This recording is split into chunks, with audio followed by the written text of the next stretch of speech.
Olá, disse a Mariana, então vai de agora hoje disseram que ia entrar numa sarreste adaptação. Batatas malucas na cabeça, não existem sarrestes adaptáveis. Não, Mariana, olha que já existem charretes adaptadas. Outra vez, ela É verdade. é sério. É que aqui no Parque da Pena adaptámos uma charrete para que todos possam fazer o percurso. Ou seja, teve que se adaptar mesmo o interior da charrete, ao nível da movimentação dos bancos, para que também pessoas em cadeiras de rodas possam utilizar e estar no seu interior. E como fazer para lá chegar a essa altura, portanto a cerca de 1 metro de altura, 90 e tal centímetros de altura, através de uma plataforma móvel, ou seja, uma plataforma elevatória normal, como toda que nós conhecemos, contudo é móvel e pode ser deslocada para todos os locais. Permite então que entres com todo o conforto e com toda a segurança para o interior da charrete. Talvez uma coisa. Pelo para que venham comigo.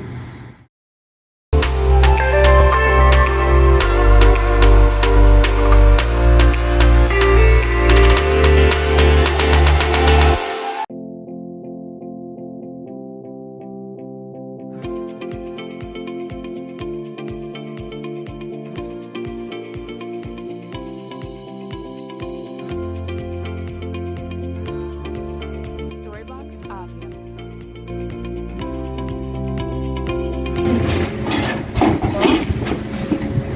Não é adaptada. Já estou. Agora já falta uma coisa.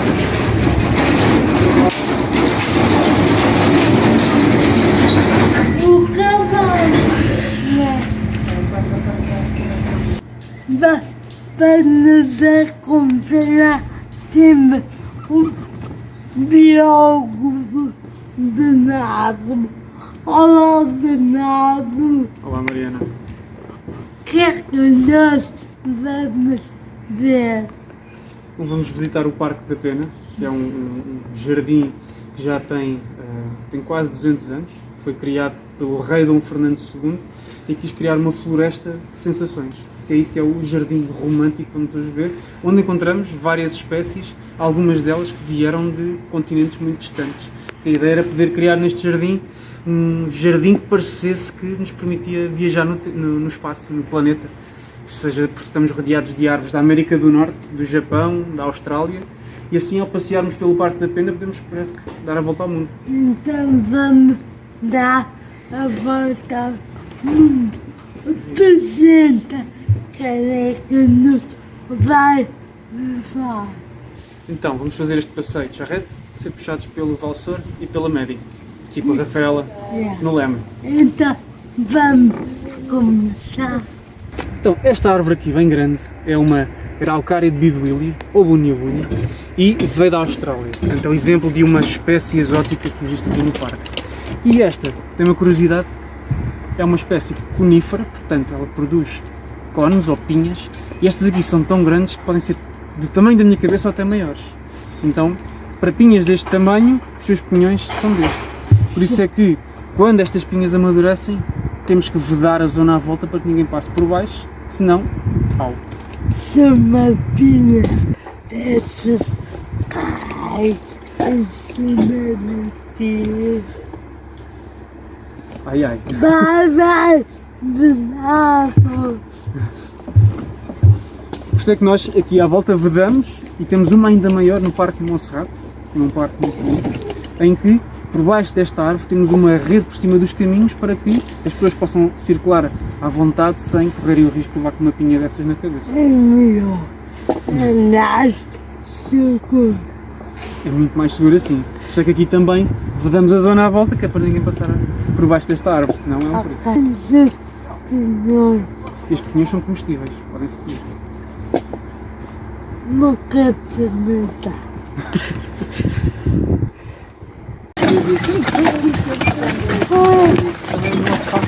Então, Dá um trabalhinho. Fantástico. É uma visita real, né? Aqui no meio da floresta, ar puro, uma floresta já antiga. Uma floresta de Dom Fernando II. Exatamente. Esta floresta, uma boa parte dela foi plantada e a ideia era que o parque fosse plantado para parecer um jardim natural. Porque o rei Dom Fernando gostava muito, ou respeitava muito a natureza e queria que o jardim, ao ser plantado, tivesse o aspecto mais natural possível. E é por isso que dentro deste parque temos também esta ligação à natureza com a Quinta da Pena, onde existem vários animais, como aqui estas cabras aqui do nosso lado. Opa, tão lindas. E temos também as ovelhas e os cavalos, como já vimos. Olha as cabras. Olha as cabras. Cabras e bodes. Cabras e bodes. Olha a diferença entre uma cabra e um bode, tirando a diferença óbvia. Agora faço ideia. Este barco foi feito no 100 anos, certo? Teve que ter manutenção. Sim, desde que ele foi plantado, uma vez que foi plantado com o intuito de parecer muito natural, havia alguma manutenção, mas não era assim tanta, porque a ideia era que as coisas fossem deixadas a crescer um bocado por si.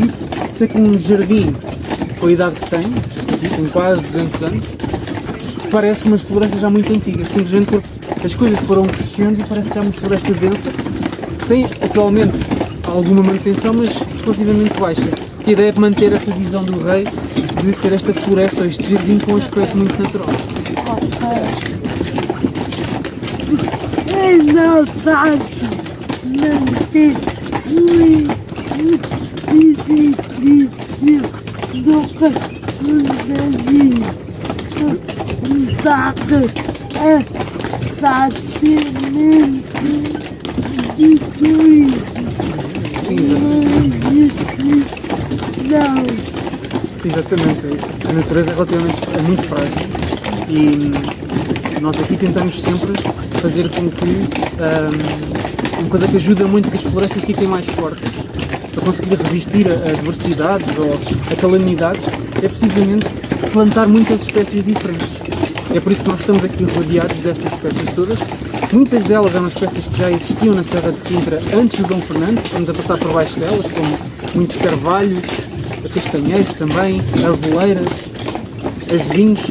Agora, todas estas espécies existem nesta floresta e é essa diversidade toda que dá força a esta floresta de conseguir resistir a adversidades, a pragas, a doenças, a incêndios, e isso faz com que a floresta fique mais forte. Mas, infelizmente, a natureza não deixa de ser frágil. Pimba! Uau! Que grande vista que temos do lado. A vista daqui é espetacular, Fantástica. é excelente daqui. Temos uma vista muito desafogada do palácio e é interessante que conseguimos ver muitos dos elementos que foram pensados para o palácio. Isto é, a ideia de ter um palácio que parece de várias partes do mundo, depois também se reflete naquilo que é o jardim e o parque. Também temos plantas de todo o mundo. Assim, fazer é interessante essa ligação entre o parque e o palácio. Exatamente, e mantém-se essa ligação precisamente porque várias zonas do parque nós conseguimos ver o palácio. Há vários pontos de vista dos quais nós conseguimos, à medida que vamos passeando pelo parque, conseguindo sempre ver o palácio de diferentes perspectivas. Ok. Baseado esta relação palácio, parque, sítio de passeio. Exatamente, o rei Dom Fernando planeou a paisagem como um todo, porque pensou que a paisagem é composta pelo parque e o palácio e eles têm que fazer sentido um com o outro. Portanto, os elementos que encontramos no palácio encontram-se no parque e vice-versa, e então há sempre também a tal ligação visual que se mantém de vários sítios diferentes. Precisamente porque estamos sempre a visitar uma paisagem que foi pensada para ser, no fundo, um cenário que faz sentido no seu todo. Ela ensinou muito à frente do seu tempo. Era uma pessoa com um grande sentido de visão artística e com uma grande sensibilidade para criar esta paisagem. Portanto, se calhar na altura, ele pelo menos foi um dos precursores deste movimento do romantismo em Portugal. Foi ele que começou, de certa forma. Ele criou este palácio, um palácio que é um ícone do romantismo em Portugal, que é visto... Este parque precisa de muita água, certo? Exatamente. Venado. Estamos rodeados de muitas plantas, de muitas árvores. Todas elas precisam de água para crescer e para sobreviver. Então, é preciso muita água correr pelo parque. E uma das estratégias que o rei encontrou foi criar várias minas de água, que são, de fundo, grutas que são escavadas debaixo do solo, que vão apanhando água das chuvas. Agora, com toda a rede de minas de água que existe aqui no parque, muita água é acumulada, depois são acumuladas e distribuídas por vários lagos e fontes que existem pelo parque fora, e a água assim vai circulando sempre ao longo do ano todo, por esta área toda, e assim é possível manter o parque verde ao longo do ano. Ser regado manualmente é impensável. Sim, manualmente era impossível. Temos zonas que às vezes precisam de alguma rega, automática, ou assim, se for aqui uma zona ou outra onde não se consiga chegar facilmente com água, pode ter que ser regado manualmente ou com um sistema de rega, mas uma boa parte do parque, uma boa parte desta área toda, acaba por simplesmente manter-se verde, porque há sempre muita água que vai correndo pelo parque e distribuída através dos vários pontos. Não, uma coisa será. O parque nunca sofreu nenhum dano. Tipo, incêndio. Já incêndios, felizmente não, mas já houve em tempos, agora mais no século XXI, tempestades que deitaram abaixo muitas árvores. Por isso é que foi muito importante termos cavalos como estes Ardennais, que são muito fortes e que puderam fazer a limpeza de muitos troncos de árvores que estavam caídos para fazer a limpeza da paisagem. Esta zona, como é uma zona muito úmida, felizmente que não ocorrem incêndios com facilidade. Devido à densidade da floresta e à existência de muitos pontos de água e também o facto de estarmos numa montanha que está perto do mar, faz com que esta zona, esta montanha, a Serra de Sintra, seja muito úmida, portanto dificilmente ocorrem focos de incêndio. Algumas zonas mais secas, que depende também da vegetação que existe, já houve alguns incêndios na serra, mas aqui mais nesta zona do parque não tanto. A única coisa que destruiu, como eu disse, foram sobretudo as tempestades que deitaram abaixo muitas das que existiam aqui. Mas vocês também tomam as vossas precauções.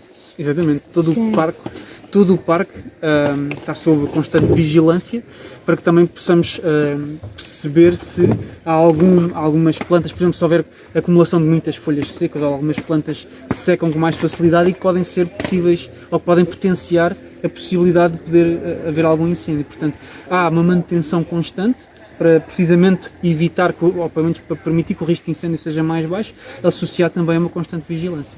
Ok. Vou continuar a visita. Vamos a isso. E é bom saber isso. E é muito bom saber que vocês o nosso testemunho da visita. Bernardo, isto é o chalé da Condessa, não é? Não, o chalé é um edifício, é mesmo uma casa, onde o Dom Fernando chegou a ficar lá durante algumas temporadas com a sua segunda mulher.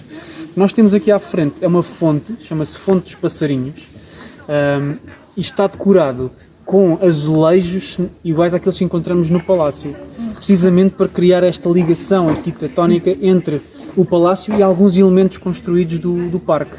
Chama-se Fonte dos Passarinhos, porque no interior tem uma pequena cimalha onde estão estatuetas de pássaros. Uma cimalha, uma espécie de pequena varanda, um parapeitozinho interior, onde estão estatuetas ou pequenas estátuas de pássaros, daí o nome. Eu tenho um ar assim oriental. É influência do palácio ou não? A ideia era, criando uma ligação entre este edifício e o palácio, em termos arquitetónicos também vai buscar as mesmas influências. Portanto, uma parte do palácio tem uma influência assim mais exótica, mais árabe, e aqui o que nós temos aqui também é um edifício que vai buscar essas mesmas influências. Por isso é que temos uma base octogonal, decorado com azulejos no interior e no exterior, e depois temos uma cúpula com uma inscrição em árabe a toda a volta. Sabe? Essa inscrição em árabe fala sobre Dom Fernando como o construtor do Palácio da Pena e compara Dom Fernando ao rei Dom Manuel I, que foi quem mandou construir o Real Mosteiro de Nossa Senhora da Pena. Foi o edifício a partir do qual depois Dom Fernando construiu o Palácio da Pena. Portanto, é no fundo uma forma de ele se ligar ao passado histórico de Portugal, tendo pegado num edifício que era muito importante aqui na zona, que era o Real Mosteiro de Nossa Senhora da Pena, e a partir dele construir o Palácio da Pena. Ok. Então, estamos em frente à Feteira da Rainha e este vale onde nós estamos está repleto destes fetos arbóreos que parecem palmeiras, mas são fetos. Estes fetos são oriundos da Nova Zelândia e da Austrália, portanto são plantas que vieram de muito longe. São plantas que já existem na Terra desde o tempo dos dinossauros, portanto trata-se de uma espécie já muito, muito antiga. A questão é que nós estamos a olhar para a espécie, portanto, imagina, estamos a falar do avô, do avô, do avô, do bisavô, do bisavô, do bisavô, andando tempo suficiente para trás até chegares ao tempo dos dinossauros. Esta espécie já existia na Terra. E é por isso que Aqui, nesse sítio. existiam por todo o mundo, naquela altura. Depois, ao longo dos anos, portanto, ao longo dos milhões de anos de evolução, muitas outras espécies apareceram e estas aqui continuaram a existir, mas foram-se confinando a certas zonas do mundo. E estas aqui, em particular, são oriundas e atualmente são nativas da Nova Zelândia e da Austrália. Portanto, elas tiveram que ser importadas para serem plantadas aqui. Ok. E Dom Fernando tirou partido do facto de estarmos num parque, numa serra com muita umidade, então escolheu uma das zonas mais úmidas do parque, ou seja, esta zona, que é esta encosta virada a noroeste para receber a umidade do mar, porque estes fetos precisam de muita umidade. Então escolheu uma zona onde fosse possível ter essa umidade para que eles conseguissem crescer bem ao ar livre. Ok. Fantástico saber essas coisas. Mas há mais árvores esquisitas ali ao virar da esquina, não é? Que ainda à nossa volta ainda existe. Aqui à nossa frente existem outras espécies também muito interessantes, já aqui ao virar da esquina, como esta à nossa frente, que se chama uma tuia gigante. Tuia gigante. Ok. E esta aqui é oriunda dos Estados Unidos e é interessante vermos que ao longo do parque foram sendo plantadas algumas espécies da América do Norte, neste caso dos Estados Unidos, porque Dom Fernando casou 2 vezes e a sua segunda mulher passou uma boa parte da adolescência nos Estados Unidos. E como também era uma amante da botânica, ela acabou por querer incluir um pouco da sua própria história de vida no parque ao plantar as espécies da América do Norte. E a tuia gigante é uma delas. Ok. Vamos continuar a visita. Vamos a isso. Oh, obrigado. Eu ouvi dizer que esta árvore chama-se sequoia e são as árvores mais altas do mundo. É verdade. É verdade. Estamos a olhar para a espécie sequoia sempre verde. É uma espécie de sequoia e é esta espécie que tem os exemplares mais altos do mundo. Tem aproximadamente 115 metros de altura. São aves fininhas. Há outra espécie de sequoia que é a sequoia gigante, que tem os exemplares mais massivos, com um diâmetro de tronco muito mais largos. Estas são mais fininhas, mas crescem muito mais em altura. Ok. É conheço. Vamos. Que altura 30 para aí, 30. Estas devem ter aproximadamente 20 a 30 metros. Ainda são altas. Ainda são altas. É. E são árvores que já foram aqui plantadas facilmente há coisa de 100 anos ou mais. Portanto, mesmo assim, não são 115 metros. Mas mesmo assim são árvores bastante imponentes e conseguem ser mais altas que a maioria daquelas que estão aqui à nossa volta. Vamos. Ei, afinal, é impossível. Parabéns, Carolina. Parabéns ao Marcos.